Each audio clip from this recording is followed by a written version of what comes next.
മക്കളെ, പിസ്തുല രോഗങ്ങൾ, PCOD രോഗങ്ങൾ ഒരടിവയറ്റിലാണ് കൈവച്ച് പ്രാർത്ഥിക്കേണ്ടത്. ചിലർക്ക് അലർജി രോഗങ്ങളുണ്ട്, ചിലർക്ക് സോറിയാസിൻ്റെ രോഗങ്ങളുണ്ട്. തലതൊട്ട് കൈതൊട്ടെല്ലാം ഉളച്ചു വരിക, തൊലി പൊളിഞ്ഞു വരിക. അവരെല്ലാവരും ഈ സമയത്ത് കൈകൾ അച്ഛനെപ്പോലെ വിടർത്തിക്കൊണ്ടുകൊണ്ട് പ്രാർത്ഥിക്കണം. ചിലക്ക് മൂക്കടഞ്ഞു പോയവരുണ്ട്, സൈനസിൻ്റെ അസുഖമുള്ളവരുണ്ട്,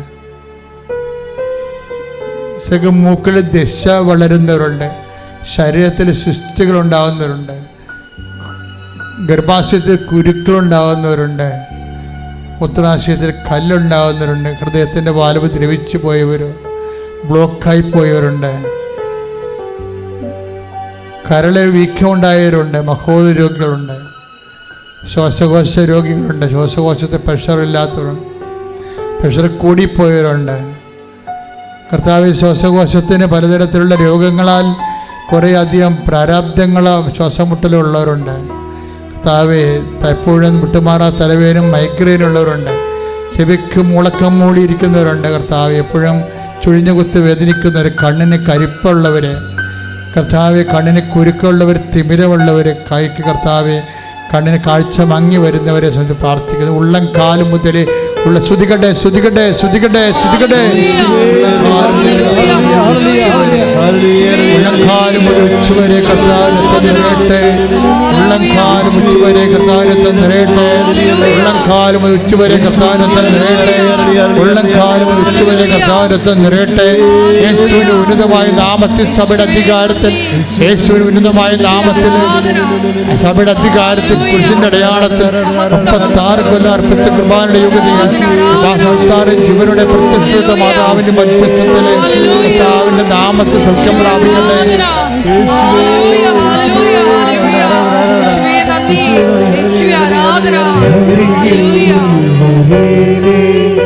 സദയം തുടരെ സുഖവായിടും എൻ്റെ ഉള്ളം,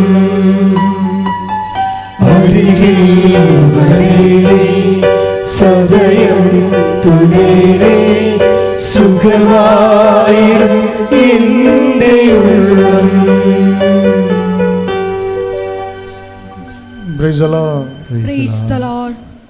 കർത്താവിൻ്റെ സന്നിധിയിലാണ് ആയിരിക്കുന്നതെന്നുള്ള ആഴമായ ബോധ്യം ഉണ്ടാവണേ.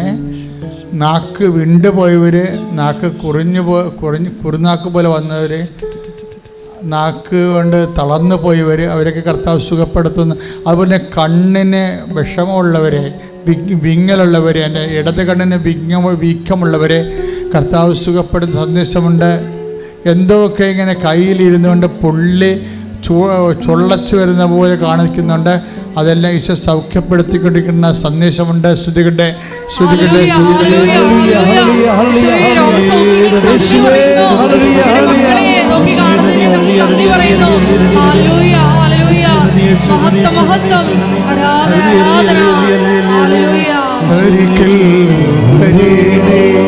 സദയം തുടരെ സുഖവായിടും എൻ്റെ ഉള്ളം, അരികിൽ വരേണേ സദയം തുടരെ സുഖവായിടും എൻ്റെ ഉള്ളം. കൈയും കാലും കളറ് മാറിക്കൊണ്ടിരിക്കുന്നവരുണ്ട്, വെരിക്കോസ് രോഗികളുണ്ട്. അവരൊക്കെ സമർപ്പിക്കുന്ന സമയമാണ്. കശേരികൾ വിട്ടുപോകുന്നതിൻ്റെ പേരിൽ വിങ്ങിയിരിക്കുന്നവർ, നടക്കാനും ഇരിക്കാനും നിവർക്കാനും പറ്റാത്തവരുണ്ട്. നിങ്ങൾ ഏറ്റവും വലിയ ഇത് അമ്മ നിങ്ങളെ സുഖപ്പെടുത്തുമെന്നുള്ള ഏറ്റവും വലിയ വിശ്വാസമാണ്. കഴിഞ്ഞ ദിവസം ഇന്ദു എന്ന് പറഞ്ഞൊരു മോള് പൂഞ്ഞാറിൽ നിന്ന് കിടന്ന് വന്നതാണ് ഇവിടെ. കിടന്ന് നിങ്ങളെ സാക്ഷ്യം കാഴ്ച കാണുമായിരിക്കും. വേദന കൊണ്ട് പൊളഞ്ഞ് 1.5 കൊല്ലമായിട്ട് വാഹനം ഇടിച്ച് തെറിച്ച് വീണതിന് ശേഷം കിടന്നു പോയതാണ്. അപ്പോൾ അവർ മരിക്കാൻ തീരുമാനിച്ചു, എലിവിഷം കഴിക്കാൻ തീരുമാനിച്ചെന്ന്. പക്ഷെ അത് എലിവിഷം കഴിച്ച ചാകുന്ന എലിയെ അവൾ കണ്ടെന്നാണ് പറയണത്. 2.5 മണിക്കൂർ കഴിഞ്ഞാൽ ചത്തത്. അവനത് കഴിക്കാൻ പേടിയായിരുന്നു. കാര്യം അവളുടെ വേദന കൂടി അവൾ വീണ് കിടപ്പായി കഴിഞ്ഞപ്പോൾ ബാത്റൂമിൽ പോയി സഹായിക്കാൻ അവരാരും ഇല്ലായിരുന്നു. അവൾക്ക് ഇത്തിരി ഭക്ഷണം കിട്ടാനോ ഒരു ഗ്ലാസ് വെള്ളം എടുക്കാനോ പറ്റാത്ത അവസ്ഥയായിപ്പോയി എന്നാണ് അവൾ സാക്ഷ്യം പറഞ്ഞത്. കിടപ്പായിപ്പോയി. ഭർത്താവ് അവളെ ഉപേക്ഷിച്ച് പോയി. അത് കാരണം അവളെ കൊണ്ട് പ്രയോജനമൊന്നുമില്ലെന്ന് കണ്ടപ്പോൾ അങ്ങേരും പോയി. അപ്പോൾ ഞാൻ ഓർക്കണേ, അവളെ കൊണ്ടുവന്ന് ഡ്രൈവറാണ് കൊണ്ടുവന്നത്. ഇവിടെ കൊണ്ടുവരാനുള്ള എന്നെ ആരും കൊണ്ടുവരാനുള്ള പരുവം വീട്ടിലില്ലെന്നാണ് പറയണം അവൾ. അവസാനം ഞാൻ വിളിച്ച ഡ്രൈവറാണ് എന്നെ കൊണ്ടുവന്നത്. പക്ഷേ എനിക്ക് വണ്ടി പാലത്തേക്ക് കയറുമ്പോൾ ഞാൻ ആപ്പാടെ എൻ്റെ ജീവൻ പോകുന്നു, എന്നാൽ തിരിച്ചു പോകാമെന്ന് ഡ്രൈവർ പറഞ്ഞു. അപ്പോൾ ഞാൻ വേദന കടിച്ചമർത്തി അതിന് ശരി അമ്മയെ കണ്ടിട്ട് പോകാമെന്ന് അവൾ പറഞ്ഞ് കാരക്കിടന്ന്. അങ്ങനെ പിന്നെ പാലായിൽ നിന്ന് ഇവിടെ കാരക്കിടന്നാണ് വരണത്. അത്ര കണ്ട് വേദനയാണ്. അപ്പം ഇവിടെ കൊണ്ടുവന്ന് കാർ ഇവിടെ എൻ്റെ വാതിക്ക് നിർത്തും. അത് ഡ്രൈവർ ആളെ പിടിച്ച് പുറത്താക്കിയിട്ട് പറഞ്ഞ് പിടിച്ച് നിന്നോളാം, ഞാൻ പാർക്കിംഗ് ഏരിയയിൽ കൊണ്ട് കാറിട്ടിട്ട് തിരിച്ചു വരാമെന്ന് പറഞ്ഞു. തിരിച്ചു വന്ന അയാൾ ഇവളെ പിടിച്ചുകൊണ്ട് ഉടമ്പടി എടുക്കുന്ന സ്ഥലത്തേക്ക് വന്നു. ഉടമ്പടി പത്രം മേടിച്ചു. പിന്നെ പതുക്കെ നടന്ന് അവൾ പറയണത്, പിന്നെ ഞാൻ ഈ സ്റ്റെയർ കേസ് കയറി, പിന്നെ ഞാൻ 2ാമത്തെ നിലയിൽ പോയി, ഞാൻ കൗൺസിൽ എടുത്ത് ഞാൻ തിരിച്ചു വന്ന്. അപ്പോൾ എനിക്ക് കുട എനിക്ക് കിട്ടി. ഞാൻ അമ്മയ്ക്ക് കുടയും പിടിച്ചുകൊണ്ട് വന്ന്. ആദ്യമായിട്ടാണ് ഞാൻ 6 കിലോ ഭാരം എടുക്കണമെന്ന്. പിന്നെ ഞാൻ തിരിച്ചു പോയി. അപ്പോൾ എവിടെ വെച്ചാണ് അമ്മേൻ്റെ വേദന ഏറ്റെടുത്തതെന്ന് എനിക്കറിയത്തില്ലെന്ന്. പിറ്റേ ദിവസം ഞാൻ ജോലിക്ക് പോയെന്ന്. ഇത്രയും സ്പീഡാണ് ഈ വിഷയം. ഇതൊക്കെ നോൺ ക്രിസ്ത്യൻസിൻ്റെ സാക്ഷ്യങ്ങളാണ്. എന്തൊക്കെ, അതായത് നമ്മളെപ്പോഴും ശ്രദ്ധിക്കണം. ഞാനിതിങ്ങനെ പറഞ്ഞത് ഈ ആഴ്ച സംഭവിച്ച കാര്യങ്ങളാണ്. എന്ത് സംഭവിച്ചെന്ന് വെച്ചാൽ, നിങ്ങളെ എന്തിനാണ് ഇതിൻ്റെ ഇരട്ടി ഇത് ഈ വിശ്വാസം ഏറ്റവും അവസാനം കിട്ടിയ ആൾക്കാർ കാണിക്കുന്ന വിശ്വാസ സമർപ്പണങ്ങളാണ്. അപ്പോൾ നമ്മൾ അതിനേക്കാൾ ഇരട്ടി വിശ്വസിച്ചാണ് ഇതിനകത്ത് ഇൻവെസ്റ്റ് ചെയ്യേണ്ടത്. മനസ്സിലായില്ലേ? അങ്ങനെ വരുമ്പോൾ ദൈവം എപ്പോഴും അറിയാമല്ലോ, ദൈവം ആരാണ് സത്യവും നീതിയും വിശ്വസ്തതയും കാണിക്കണത്, അവിടെ ഓട്ടോമാറ്റിക്കായിട്ട് ദൈവത്തിൻ്റെ ഇടപെടലുണ്ടാകും. അതുകൊണ്ട് ഇതൊക്കെ കേൾക്കുമ്പോൾ നിങ്ങൾക്കുണ്ടാകേണ്ടത് വിശുദ്ധീകരണം ഉണ്ടാകണം, അത് കഴിഞ്ഞ് ശക്തീകരണം ഉണ്ടാകണം. അതുകൊണ്ട് കർത്താവിൻ്റെ ഇടിവെട്ട് പ്രേക്ഷിതനായി ഞാൻ മാറുമെന്നുള്ള ഒരു തീരുമാനത്തെ എടുത്ത് ഇത് നടപ്പിൽ വരുത്തണം. ശ്രദ്ധിക്കട്ടെ.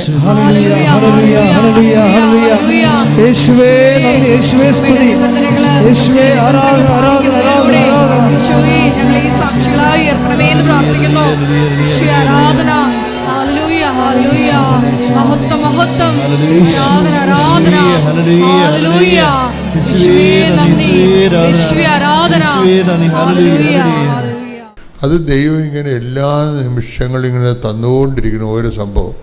ഇതെല്ലാം കൂടി ആകുമ്പോൾ ഇത് വലിയൊരു സംഭവമായിട്ട് മാറുകയാണ്. അപ്പോഴാണ് പ്രയോഗവിധികൾ വരണത്.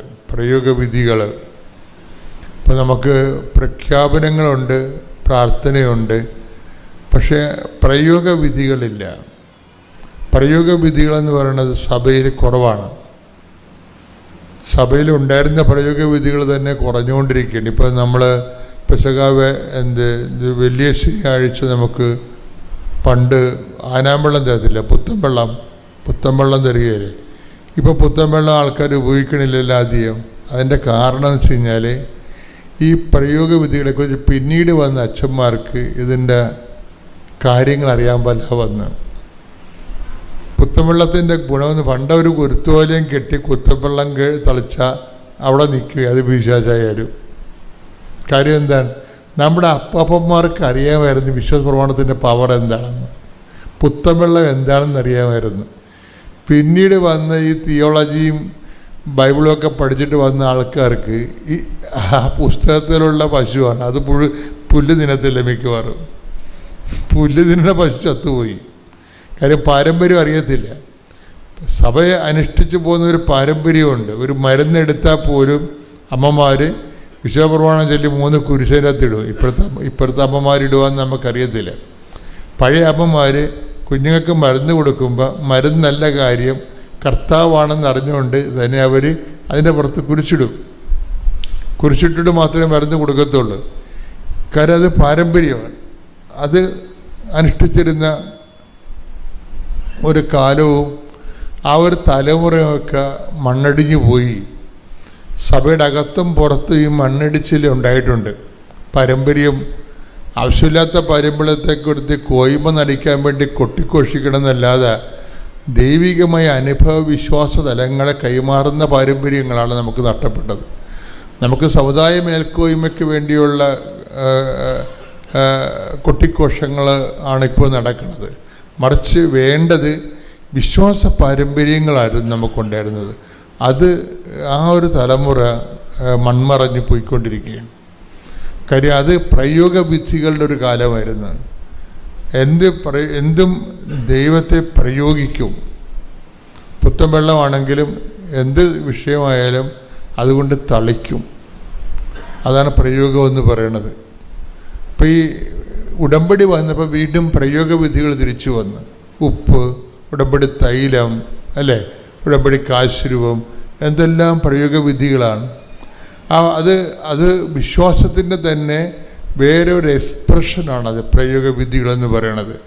വിശ്വാസത്തിൻ്റെ എക്സ്പ്രഷൻസിൽ ഒന്ന് പ്രാർത്ഥന, രണ്ടാമത്തത് പ്രഖ്യാപനം അല്ലെങ്കിൽ പ്രഘോഷണം, മൂന്നാമത്തത് പ്രയോഗം.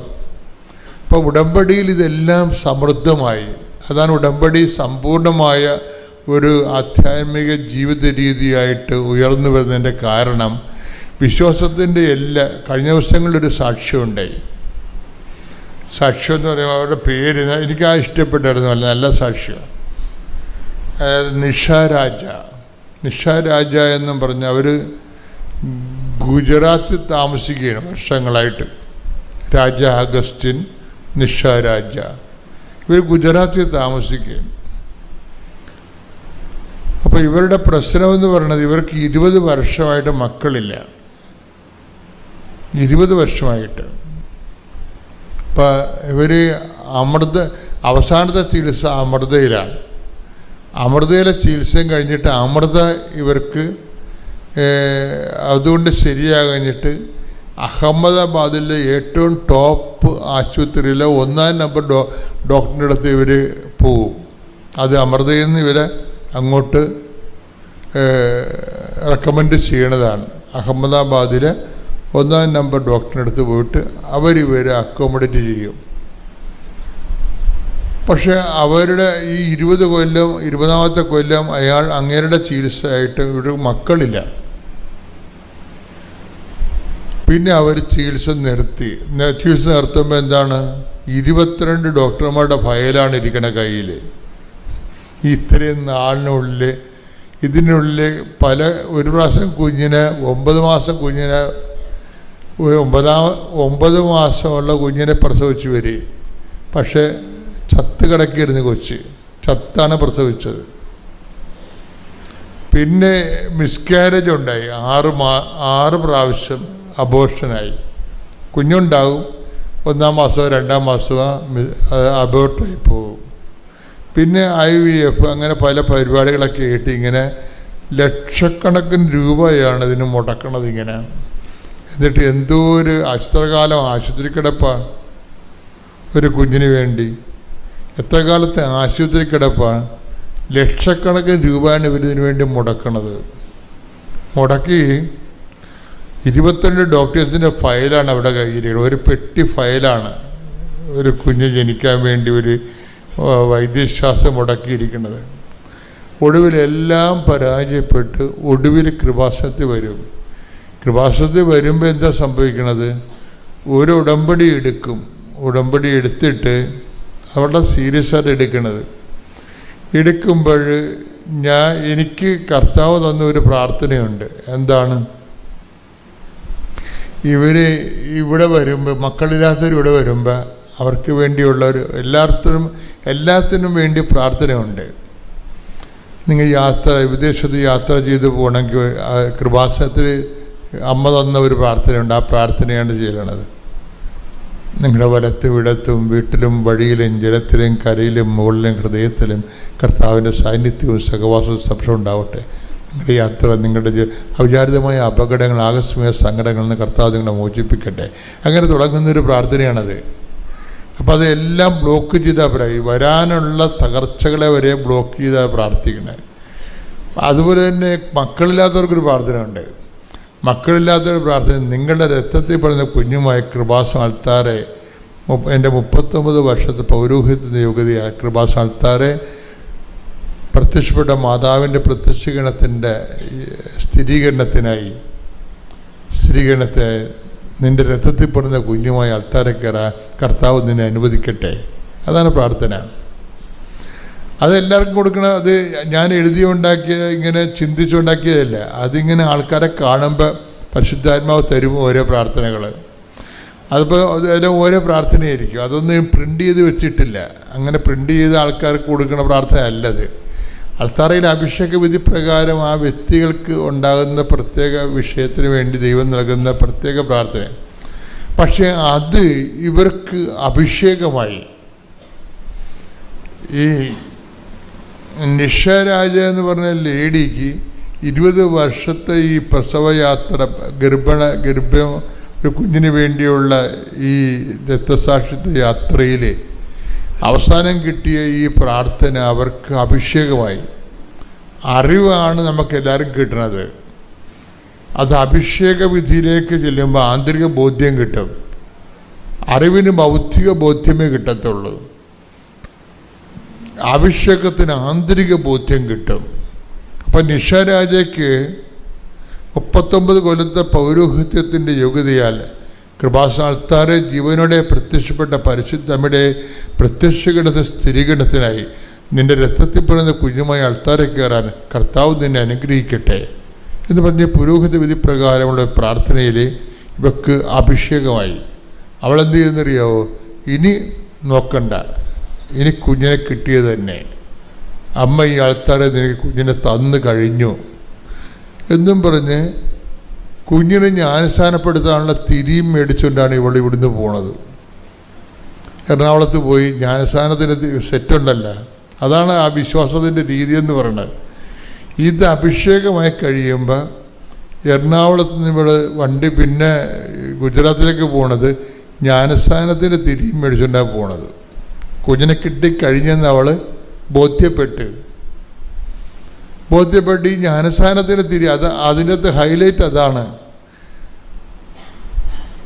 ഇപ്പോൾ മഴ വരാൻ വേണ്ടിയല്ല, അങ്ങനെ ഒരു സംഭവമില്ല. മഴ വരാൻ വേണ്ടി എല്ലാവരും കൂടി പ്രാർത്ഥിച്ചു. ഒരു 5 വയസ്സുള്ള കുഞ്ഞ് കുടയും കൊണ്ടുപോയെന്ന്. എന്താണ് മറ്റു മഴ വരാൻ വേണ്ടി എല്ലാവരും പ്രാർത്ഥിച്ചതാണ്. പക്ഷെ മഴ വരുമോ ഇല്ലയെന്ന് ആർക്കും അറിയത്തില്ല. പക്ഷെ കൊച്ചിന് മനസ്സിലായി നമ്മൾ പ്രാർത്ഥിച്ചത് മഴ വരാനല്ലേ, അപ്പം മഴ വരുമല്ല, അപ്പം കുട വേണ്ടേ. അതുപോലെയാണ് ഇവർ ചെയ്തിരിക്കുന്നത്. എന്താണ് ചെയ്തിരിക്കുന്നത്? നിൻ്റെ രക്തത്തിൽ പറഞ്ഞ കുഞ്ഞുമായി അൾത്താരെ കയറാൻ കർത്താവ് നിന്നെ അനുഗ്രഹിക്കട്ടെ എന്നാണ് പറയുന്നത്. അപ്പം ആ ഒരൊറ്റ പ്രാർത്ഥനയ്ക്ക് ഇവർക്ക് അഭിഷേകമായി. അവരെന്ത് ചെയ്ത് ജ്ഞാനസ്ഥാനത്തിൻ്റെ തിരിയും മേടിച്ചുകൊണ്ട് പള്ളി കുഞ്ഞിനെയും കൊണ്ട് പോകുമ്പോൾ നമ്മൾ ഉപയോഗിക്കുന്ന ഈ പൂക്കൾ ചുറ്റിയ തിരിയില്ലേ, നീണ്ടത്തില്ല, അത്രയും വലിയ തിരി, ജ്ഞാനസ്ഥാനത്തിരി, അതും മേടിച്ചുകൊണ്ട് ഇവർ പോയി. അതിനുശേഷം ഉടമ്പടി ഇവിടെ വന്നിട്ട് സാക്ഷ്യപ്പെടുത്താമെന്ന് പറഞ്ഞപ്പം ഈ എതിർകക്ഷികളെല്ലാം എതിരേ പോയെന്നറിയത്തില്ല. ആകെ ഒരാളായിട്ടങ്ങ് മാറി. അപ്പം ഞാനോർത്ത് അമ്മ അത് തന്ന വലിയ അനുഗ്രഹമാണ്. ആ കേസ് ഇല്ലെന്നായിപ്പോയി. ഞങ്ങൾക്ക് ആ സ്ഥലം കെട്ടിയെടുക്കാൻ സാധിച്ചു. ഞങ്ങളുടെ സ്ഥലമൊന്നും പോയില്ല. 3ാമത്തെ നിയോഗം എൻ്റെ മക്കൾ 2 പേർക്കും 10ാം ക്ലാസ്സിലും +2-നും ഞാനിവിടെ വന്ന് ഉടമ്പടി എടുത്തപ്പോൾ എനിക്ക് അമ്മയുടെ കാശുരൂപം കിട്ടിയായിരുന്നു. മോൻ എൻട്രൻസിന് പോയപ്പം എൻട്രൻസ് എക്സാമിന് നിങ്ങൾക്കറിയാം ഒന്നും ഹാളിൽ കയറ്റാൻ പറ്റത്തില്ലാത്തതാണ്. ഞാൻ കുഞ്ഞിനോട് പറഞ്ഞു, മോന് അമ്മയുടെ കാശുരൂപം പോക്കറ്റിലിട്ട് എൻട്രൻസ് എക്സാം എഴുതിക്കോളാൻ പറഞ്ഞു. അവൻ പറഞ്ഞു അവന് വലിയ വിഷമമായിരുന്നു. എക്സാം പാസ്സാവും തോന്നുന്നില്ല എന്ന് പറഞ്ഞു. ഞാൻ പറഞ്ഞു, അമ്മ നീ രൂപം പാൻറ്റിൻ്റെ പോക്കറ്റിലിട്ട് നീ പോയി ധൈര്യമായിട്ട് എഴുതിക്കോ. അവനതിന് നല്ല റാങ്കിൽ അവൻ എൻജിനീയറിങ്ങിൽ ചെങ്ങന്നൂർ IHRD കോളേജിൽ അവന് അഡ്മിഷൻ കിട്ടി. അതുപോലെ മോക്കും ഇതുപോലെ ഞാൻ രൂപം കൊടുത്തു വിട്ടു. അവൾക്കും ഗവൺമെൻറ് തന്നെ നഴ്സിങ്ങിന് അഡ്മിഷൻ കിട്ടി. പിന്നെ ചെറുതും വലുതുമായ ഒരുപാട് അനുഗ്രഹങ്ങൾ അമ്മ തന്നിട്ടുണ്ട്. കൂടാതെ എൻ്റെ അമ്മയുടെ ചേച്ചിയുടെ മോന് ജോണ്ടിസ് കൂടി ബിലിറുബിൻ കൗണ്ട് നല്ലവണ്ണം കൂടിപ്പോയി. ഞാനിവിടെ സാക്ഷ്യപ്പെടുത്താമെന്ന് പറഞ്ഞപ്പം അത് വളരെ ഇതായിപ്പോയി. അത് 2ലേക്ക് മാറി നോർമലായി. അവന് പൂർണ്ണ സൗഖ്യം തന്നു. അത് ഞാൻ സ്റ്റേജിൽ വന്ന് സാക്ഷ്യപ്പെടുത്താമെന്ന് നേർന്നായിരുന്നു. പിന്നെ കൂടാതെ ഒത്തിരി അനുഗ്രഹങ്ങൾ അമ്മയ്ക്ക് ഒരുപാട് അസുഖങ്ങൾ വന്നപ്പോഴെല്ലാം ഉടമ്പടി തൈലം പുരട്ടി, പിന്നെ ഉപ്പാണേലും ഞങ്ങൾ പിന്നെ കഴിക്കുന്ന ഭക്ഷണ സാധനത്തിനകത്തിട്ട് കുടിച്ചും ഞങ്ങൾക്ക് ഒത്തിരി അനുഗ്രഹങ്ങൾ തന്നിട്ടുണ്ട്. കൂടാതെ ഒത്തിരി പ്രാർത്ഥനയിൽ വളരാൻ സാധിച്ചു. കുർബാനയൊക്കെ കാണുമ്പം നമുക്കത്ര ഭക്തിയൊന്നും ഇല്ലായിരുന്നു. പക്ഷേ ഉടമ്പടി എടുത്തു കഴിഞ്ഞ് കുർബാന ഒക്കെ കൂടുമ്പം ഈശോ നമുക്ക് ഒത്തിരി അടുത്ത് വരുന്നതായിട്ട് നമുക്ക് ഒത്തിരി ഫീൽ ചെയ്യുന്നുണ്ട്. ഒരു കുർബാന കണ്ടു കഴിയുമ്പം ഒരു അനുഭവമായിട്ടത് മാറുന്നുണ്ട്. അത്രയും അനുഗ്രഹം. അതുപോലെ പ്രതിസന്ധി വേളകളിൽ എനിക്ക് ഒരു 60 ബൈബിൾ വചനങ്ങൾ കാണാതെ പറയാൻ പഠിച്ചു. ഞാൻ ഏത് പ്രശ്നങ്ങൾ മനസ്സിൽ വരുമ്പോഴും 3 വചനം ബൈഹാർട്ടാണ്. ഏഷ്യ 45:2-3. ഞാൻ നിനക്ക് മുമ്പേ പോയി മലകൾ നിരപ്പാക്കുകയും പിച്ചളവാതുകൾ തകർക്കുകയും ഇരുമ്പോടാമ്പുകൾ ഒടിക്കുകയും ചെയ്യും. നിന്നെ പേര് ചൊല്ലി വിളിക്കുന്ന നിസ്സാരൻ്റെ കർത്താവായ ദൈവം ഞാനാവും. നീ അറിയേണ്ടതിന് അന്ധകാരത്തിലെ നിധികളും രഹസ്യ തനശേഖരവും നിനക്ക് ഞാൻ തരും. പിന്നെ വെളിപാട് 4:8 ആയിരുന്നവനും ആയിരിക്കുന്നവനും വരാനിരിക്കുന്നവനും സർവശക്തനും നമ്മുടെ ദൈവമായ കർത്താവ് പരിശുദ്ധൻ പരിശുദ്ധൻ പരിശുദ്ധൻ. 1 ദിനവൃത്താന്തം 4:10 കർത്താവെ അവിടുന്ന് എന്നെ അനുഗ്രഹിച്ച് എൻ്റെ അതിരുകൾ വിസ്തൃതമാക്കണമേ. ഇതെപ്പോഴും ഞാൻ പോകുന്ന വഴിക്കും എൻ്റെ യാത്രയിലും എല്ലാം ഈ 3 വചനം എപ്പോഴും ഉണ്ടാവും. അതുപോലെ ഞാൻ കൂടാതെ ഒത്തിരി വചനങ്ങൾ പഠിച്ചിട്ടുണ്ട്. പിന്നെ ഇത്രയും അധികം അനുഗ്രഹങ്ങൾ തന്ന ഈശോയ്ക്കും അമ്മ മാതാവിനും ഔസപിതാവിനും പരിശുദ്ധാത്മാവിനും പരിശുദ്ധ തൃത്വത്തിനും 1000 നന്ദി. പിന്നെ എല്ലാവരോടും ഒരു പ്രയർ റിക്വസ്റ്റ് ഉള്ളത്, ഞാൻ ഒരുപാട് പള്ളികളിലൊക്കെ പോകുമ്പോൾ ഈ കൃപാസനത്തിൻ്റെ പത്രം വളരെ രോഷകരമായ രീതിയിൽ അവിടെ ഇവിടെയും കിടന്ന് കണ്ടിട്ടുണ്ട്. ഈ കഴിഞ്ഞ ദിവസം ഞങ്ങളുടെ കുരിശുമൂട് ജംഗ്ഷനിൽ ഞാനെന്നും പ്രാർത്ഥിക്കുന്ന ഒരു കുരിശുപള്ളിയാണ്. അതിൻ്റെ സൈഡിലൊരു കുറേ പത്രം കൊണ്ട് അവിടെ ഇട്ടേക്കുക. എന്നിട്ട് ആദ്യം ഞാൻ ഓർത്ത് ഇതാരെങ്കിലും എടുത്തുകൊണ്ട് പോകുമായിരിക്കും എന്നോർത്തു. ഒരു ദിവസം നോക്കി, 2 ദിവസം നോക്കി, 3-ാമത്തെ ദിവസം ഭയങ്കര ഒരു മഴ പെയ്തു. ആ മഴയത്തെ പത്രം മൊത്തം നനഞ്ഞു. ഞാനത് എടുത്തുകൊണ്ട് വന്ന് എൻ്റെ കടയിൽ കൊണ്ട് ഫാനിൻ്റെ കീഴിൽ വെച്ച് അതുണക്കി ഞാനത് എനിക്ക് വരുന്ന കസ്റ്റമേഴ്സിന് ഓരോരുത്തർക്ക് കൊടുക്കാനായിട്ട് വെച്ചിട്ടുണ്ട്. ദയവ് ചെയ്ത് നിങ്ങൾ, എൻ്റെ ഒരു അപേക്ഷയാണ്, അത്ര പവർഫുൾ പത്രമാണിത്. അത് നിങ്ങൾ ഒരിക്കലും ഇവിടുന്ന് വാങ്ങിച്ചുകൊണ്ട് പോകുമ്പോൾ അത് കൊടുക്കാമെങ്കിൽ മാത്രമേ കൊണ്ടുപോവുള്ളൂ. ഇങ്ങനെ ഒരു കടമയായിട്ട് അവിടെ ഇവിടെയും കൊണ്ട് ഈ പത്രം ഇടരുത്. Okay, thank you. പേര് ടിൻസി എലിസബത്ത് ജോസഫ്. ഞാൻ പായിപ്പാട് ലൂർദുമാത ഇടവകയിൽ നിന്ന് വരുന്നു. ഇതെൻ്റെ കൂട്ടുകാരിയാണ് ട്രീസ് മേരി തോമസ്. ഞങ്ങൾ ഒരുമിച്ചാണ് നഴ്സിംഗ് പഠിച്ചത്. ഞങ്ങൾ OETക്ക് വേണ്ടിയിട്ട് ആദ്യം ഒന്ന് ട്രൈ ചെയ്തിരുന്നു. 2 പേർക്കും കിട്ടിയില്ലായിരുന്നു. അപ്പോൾ എൻ്റെ അമ്മ ഉടമ്പടി എടുത്ത് ഞങ്ങൾക്ക് 2 പേർക്കും OET പാസ്സായി. ഒരുമിച്ച് UK പോകാനുള്ള പ്രോസസ്സിങ്ങും എല്ലാം നടക്കുന്നതിന് വേണ്ടിയിട്ട് ഇവിടെ വന്ന് മാതാവിൻ്റെ അടുത്ത് ഉടമ്പടി ചെയ്തിരുന്നു. അതിൻ്റെ ഫലമായി ഞങ്ങൾ 2ാമത്തെ വട്ടം OET എഴുതിയപ്പോൾ ഞങ്ങൾക്ക് 2 പേർക്കും ഫുൾ B സ്കോർ തന്ന് മാതാവ് അനുഗ്രഹിച്ചിരുന്നു. അപ്പോൾ ഇപ്പം ഇവിടെ പത്രത്തിൻ്റെ ഇത് പറഞ്ഞതുകൊണ്ട് ഞാൻ പറയുകയാണ്. അന്ന് ഞാനിവിടെ സാക്ഷ്യം പറഞ്ഞിരുന്നു, അന്ന് പറയാത്തൊരു കാര്യമാണ്. അന്ന് ആദ്യത്തെ വട്ടം എക്സാമിന് പോയപ്പം ഞങ്ങൾക്ക് ഇവിടുത്തെ പത്രം, കൃപാസന പത്രം ഭയങ്കര വിശ്വാസമായിരുന്നു. ഞങ്ങളുടെ കോളേജിലാണെങ്കിലും എല്ലാവർക്കും ഭയങ്കര വിശ്വാസമായിരുന്നു. ആ പത്രം കൊണ്ടുപോയി എവിടെ എന്ത് കാര്യത്തിന് പോയാലും ഞങ്ങൾക്ക് എല്ലാം നടന്ന് കിട്ടിയിട്ടുണ്ടായിരുന്നു. ഞങ്ങൾ എക്സാമിനാണെങ്കിൽ പോലും OETക്ക് എക്സാമിന് കയറുമ്പോൾ നമുക്ക് ഒരു കാര്യങ്ങളും വെള്ളം പോലും അകത്ത് കൊണ്ട് കയറ്റാൻ പറ്റത്തില്ല. പൗച്ച് കൊണ്ടുപോകണമെങ്കിലും അത് ട്രാൻസ്പെറൻറ്റ് പൗച്ച് മാത്രമേ കൊണ്ടുപോകാൻ പറ്റത്തുള്ളൂ. റബ്ബറും കട്ടറും അതിൻ്റെയൊക്കെ കവറ് പോലും അകത്തോട്ട് കയറ്റത്തില്ല. എന്നിരുന്നാലും ഞങ്ങളുടെ വിശ്വാസം അതുപോലെയായിരുന്നു. ഈ കൃപാസന പത്രത്തിൽ അതിന് ശക്തിയുണ്ടെന്ന് ഞങ്ങൾക്ക് അറിയാവുന്നത് കൊണ്ട് ഞങ്ങൾ അതിലെ പത്രത്തിൻ്റെ എഴുതുന്ന ഭാഗമല്ല, താഴത്തെ വെളുത്ത ആ ഒരു ഭാഗം വരുന്നിടത്തെ കുറച്ച് ഒരു ഉറുമ്പിൻ്റെ അത്ര ഉള്ള ചെറുതായിട്ട് 4 കഷ്ണം മുറിച്ച് ഞാനും ഇവളും എക്സാമിന് കൊണ്ടുപോയിട്ടുണ്ടായിരുന്നു. ആദ്യത്തെ എക്സാമിന് എനിക്ക് സംഭവിച്ചത് എൻ്റെ റൈറ്റിങ്ങിന് മുന്നായിട്ട് ഇത് കാറ്റത്ത് ചെറുതാണല്ലോ, ഇതങ്ങ് പറന്നു പോയായിരുന്നു. അപ്പോൾ അവിടെ നമ്മൾ ഇങ്ങനത്തെ ഇതൊന്നും കയറ്റാൻ പറ്റത്തില്ല. അപ്പോൾ അതുകൊണ്ട് അതിൻ്റെ പുറകെ പോയാൽ എന്നെ അവിടെ നിന്ന് പുറത്താകുമെന്ന് പേടിച്ച് ഞാൻ അന്ന് ആ പേപ്പർ എടുത്തില്ലായിരുന്നു. അപ്പോൾ എനിക്ക് ഫസ്റ്റ് OET എക്സാമിന് 3 Bയും 1 Cയും ആയിരുന്നു. 1 മാർക്കിനാണ് എനിക്ക് റൈറ്റിംഗ് പോയിരുന്നത്. അപ്പം രണ്ടാമത്തെ പരീക്ഷയ്ക്കും എന്നെ പരീക്ഷിക്കാനാണോ എന്താണെന്ന് അറിയത്തില്ല, രണ്ടാമത്തെ പരീക്ഷയ്ക്കും ഇതുപോലെ തന്നെ ബാക്കിയൊന്നിനും പറഞ്ഞൊന്നും പോയില്ല. റൈറ്റിങ്ങിന് വേണ്ടിയിട്ട് ഞാൻ എടുത്തു വെച്ചിരുന്ന ആ പേപ്പർ അന്നും ഇതുപോലെ പറന്നു പോയായിരുന്നു. പക്ഷേ എനിക്കറിയായിരുന്നു ഇത് ഇല്ലെങ്കിൽ എക്സാം പാസ്സാകുമെന്ന് എനിക്ക് പേടിയായിരുന്നു. അതുകൊണ്ട് ഞാൻ റിസ്ക് എടുത്ത് എൻ്റെ റബ്ബറും കൂടെ താഴെ ഇട്ട് ആ പേപ്പർ എടുത്ത് ആ ബുക്ക്ലെറ്റിൻ്റെ അകത്ത് വെച്ച് തന്നെ